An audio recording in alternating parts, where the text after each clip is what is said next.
Update Corona bersama saya Jihan Novita. Saudara, PPKM darurat akan mulai berlaku besok Sabtu 3 Juli 2021. Di Bandung, Jawa Barat, mobilitas masyarakat mulai dibatasi dengan penutupan sejumlah ruas jalan. Jalan yang ada di pusat kota Bandung yang biasa hanya ditutup pada saat akhir pekan, kini ditutup selama PPKM darurat. Pengawasan Satgas COVID-19 lebih diperketat hingga ke level RT.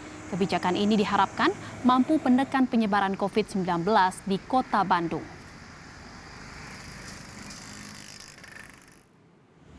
Sementara itu di Provinsi Jawa Tengah, Saudara Gubernur Jawa Tengah meminta semua daerah memberlakukan PPKM Mikro Darurat. PPKM Mikro Darurat ini diberlakukan dari tingkat RT. Ganjar pun meminta seluruh bupati dan juga wali kota di Jawa Tengah untuk menyosialisasikan kepada masyarakat terkait mekanisme penerapannya. Di Jawa Tengah, Saudara, 13 kabupaten kota masuk asesmen pandemi level 4 atau 150 kasus COVID-19 per 100.000 penduduk. Dan sisanya masuk asesmen pandemi level 3 atau 50 hingga 150 kasus COVID-19 per 100.000 penduduk.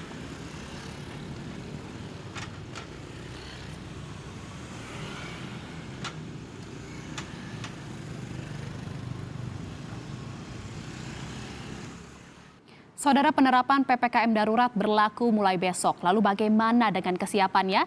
Kita telah terhubung dengan 3 jurnalis Kompas TV, ada di Bandung dan Surabaya dan juga Semarang. Di Bandung ada Reza Pratama, di Surabaya ada Kika Madona, dan di Semarang ada Reda Pulpi. Selamat sore teman-teman.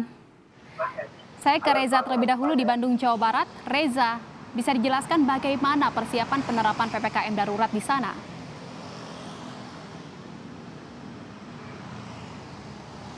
Baik Jihan dan juga saudara, tidak ada persiapan khusus dari pemerintah Kota Bandung maupun dari pemerintah Provinsi Jawa Barat. Begitu sebetulnya di Kota Bandung ini hanya tinggal melaksanakan teknis pelaksanaannya saja yang akan dimulai besok begitu dari tanggal 3 Juli hingga tanggal 20 Juli 2021 mendatang. Kebijakan-kebijakannya pun pada umumnya sama seperti yang akan diterapkan di Pulau Jawa dan Bali. Kemudian apa saja pergerakan masyarakat yang akan dibatasi ini hampir sama pada PPKM Mikro sebelumnya, namun ini lebih diperketat. Contohnya misalnya pada penutupan jalan di Kota Bandung.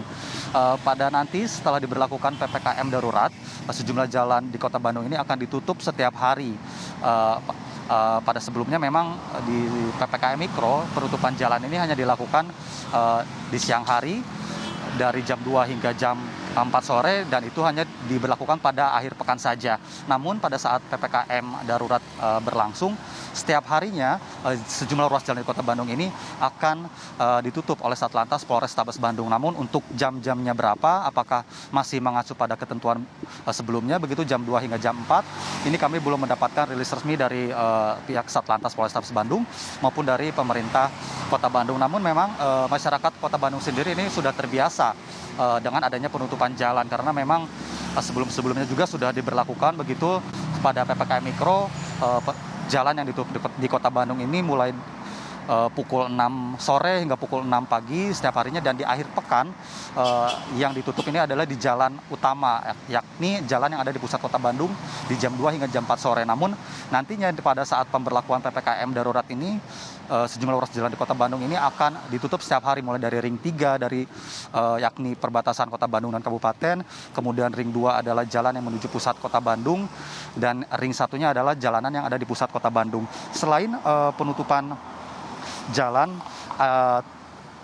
pembatasan pergerakan masyarakat juga dibatasi di pusat perbelanjaan. Pusat perbelanjaan nantinya pada PPKM darurat yang berlangsung besok ini akan ditutup sementara selama 2 pekan begitu. Kemudian selain pusat perbelanjaan atau mal yang akan ditutup, sementara restoran juga hanya diperbolehkan take away atau dibungkus dan boleh beroperasi hingga pukul jam 8 malam. Kemudian nanti pada saat PPKM darurat, pengawasan ini akan lebih ketat dilakukan oleh Satgas COVID-19, terutama oleh pihak petugas gabungan dari TNI Polri dan juga dibantu oleh Satpol PP ke tempat-tempat yang rawan adanya kerumunan. Begitu nantinya jika ditemukan adanya pelanggar protokol kesehatan, maka petugas tidak segan-segan akan memberikan sanksi di tempat berupa denda hingga sanksi pidana. Selain itu, memang pemerintah Provinsi Jawa Barat juga akan menguatkan PPKM darurat ini di level RT begitu. Nantinya pemerintah Jawa Barat ini rencananya akan berencana melakukan karantina wilayah di level RT sebanyak 731 RT yang berada di zona merah ini akan dilakukan karantina wilayah. Dan Ridwan Kamil juga akan merekrut satu orang tracer dari satu RT yang tugasnya nanti adalah untuk melakukan pelacakan siapa-siapa saja di wilayahnya RT tersebut yang terpapar COVID-19. Jihan. Baik, dari Reza selanjutnya saya ke Surabaya, Jawa Timur. Ada Kika Madona di sana. Kika, bisa dijelaskan bagaimana mekanisme penerapan PPKM darurat yang akan diberlakukan besok di Surabaya? Ya, jadi Jihan dan juga saudara, memang saat ini pemerintah Provinsi Jawa Timur berserta juga dengan sejumlah kabupaten kota yang ada di wilayah Jawa Timur ini masih menanti bagaimana draft resmi yang nanti akan dikeluarkan oleh Kemendagri terkait dengan mekanisme untuk penerapan PPKM darurat ini sejak tanggal 3 Juli besok sampai dengan tanggal 20 Juli mendatang. Namun saat ini pemerintah Provinsi Jawa Timur sudah menyiapkan sejumlah aturan daerah atau aturan lokal mengenai PPKM darurat yang akan dilakukan pada 3 Juli besok sampai dengan 14 hari ke depan. Di antaranya, ini melakukan penutupan terhadap sejumlah lokasi-lokasi wisata seperti di tempat kami melaporkan saat ini, yaitu di Taman Bungkul, di mana lokasi taman yang biasanya menjadi tempat bagi warga untuk bisa berkumpul saat ini sudah ditutup total. Begitu juga dengan sejumlah tempat wisata lainnya yang meliputi taman, lalu juga kebun binatang Surabaya, serta pusat perbelanjaan yang ada di kota Surabaya ini akan ditutup total sampai dengan tanggal 20 Juli mendatang. Tidak hanya itu, penutupan ini rencananya juga akan dilakukan terhadap tempat ibadah yang ada di wilayah Jawa Timur selama 14 hari ke depan. Warga yang biasanya berkumpul selama masa PPKM darurat ini tidak diperbolehkan untuk berkumpul, maksimal hanya 3 orang warga saja. Jika lebih dari itu, maka nanti petugas akan melakukan pembubaran terhadap warga yang juga kemudian berkerumun. Jadi, Jihan dan juga saudara, ada 2 level yang saat ini diterapkan di wilayah Jawa Timur, yaitu level 3 dan juga level 4.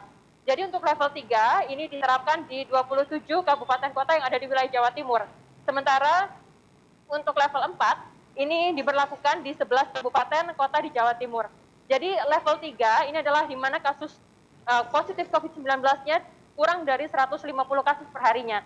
Sementara untuk level 4 ini untuk kasus per harinya 150 kasus per hari. Sementara itu, saudara, mengapa pemerintah ini kemudian melakukan PPKM darurat? Hal ini karena jumlah kasus positif COVID-19 di wilayah Jawa Timur ini masih terus meningkat setiap harinya. Bahkan per tanggal 1 Juli lalu, jumlah kasus positif COVID-19 penambahannya mencapai 1.300 kasus. Yang artinya hingga saat ini total jumlah kasus positif sebanyak 174.430 kasus. Sementara untuk kasus sembuh 1.913 kasus. Sebagian saat ini masih dalam proses perawatan dan sebagian juga ada angka meninggal dunia. Sehingga ini menjadi perhatian khusus mengapa pemerintah menerapkan PPKM darurat ini. Demikian. Terima kasih Kika. Selanjutnya dari Surabaya kita ke Semarang, Jawa Tengah. Ada jurnalis Kompas TV Reda Pulpi di sana. Reda, di Semarang apakah ada penutupan atau penyekatan sejumlah ruas jalan mengingat jelang PPKM darurat diberlakukan pada esok hari? Iya, Jihan, Kota Semarang termasuk salah satu dari 13 daerah di Jawa Tengah yang masuk dalam kategori asesmen pandemi level 4. Maka dari itu, esok hari Kota Semarang akan menerapkan PPKM mikro darurat. Jika sebelumnya selama 2 minggu kemarin, Kota Semarang sudah menutup setidaknya ada 8 ruas jalan untuk membatasi kegiatan dan juga untuk mengurangi kerumunan dari masyarakat. Nanti kita masih menunggu informasi resmi dari pemerintah Kota Semarang apakah penutupan 8 ruas jalan ini akan dilanjutkan dalam rangka PPKM mikro darurat atau justru nantinya akan ditambah beberapa ruas jalan lainnya. Tapi berdasarkan pantauan kami sejak siang tadi sih kan, untuk fasilitas umum, kemudian taman kota di Kota Semarang ini beberapa sudah mulai ditutup. Antara lain ada Lampangan, Pancasila, Simpang 5 Kota Semarang dan juga Taman Indonesia Kaya. Jadi oleh petugas sudah mulai dipasang pembatas, garis pembatas. Ini untuk mencegah masyarakat Kota Semarang melakukan kegiatan di taman kota. Ini bertujuan untuk menghindari kerumunan. Nah, selain itu dari Kota Semarang sendiri, ini juga sudah ada karantina wilayah. Ini berdasarkan tergantung masing-masing RT dan juga RW yang sudah melakukan karantina wilayah atau penutupan jalan, baik selama 24 jam maupun sementara pada jam-jam tertentu.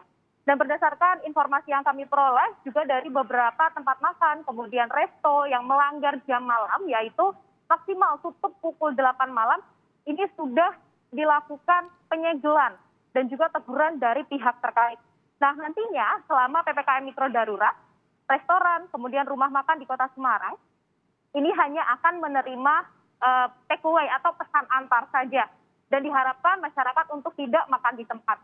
Nah, dari Gubernur Jawa Tengah Ganjar Pranowo ini juga meminta agar seluruh masyarakat Jawa Tengah ini ikut mendukung adanya PPKM Mikro Darurat di Jawa Tengah. Jadinya nanti akan berharap angka COVID-19 dapat menurun setelah PPKM Mikro Darurat. Jihan. Baik, terima kasih rekan Rida Pulpi dari Semarang, Jawa Tengah, dan sebelumnya juga ada Kika Madona di Surabaya, Jawa Timur, dan sebelumnya juga ada Reza Pratama di Bandung, Jawa Barat. Selamat bertugas kembali rekan-rekan sekalian.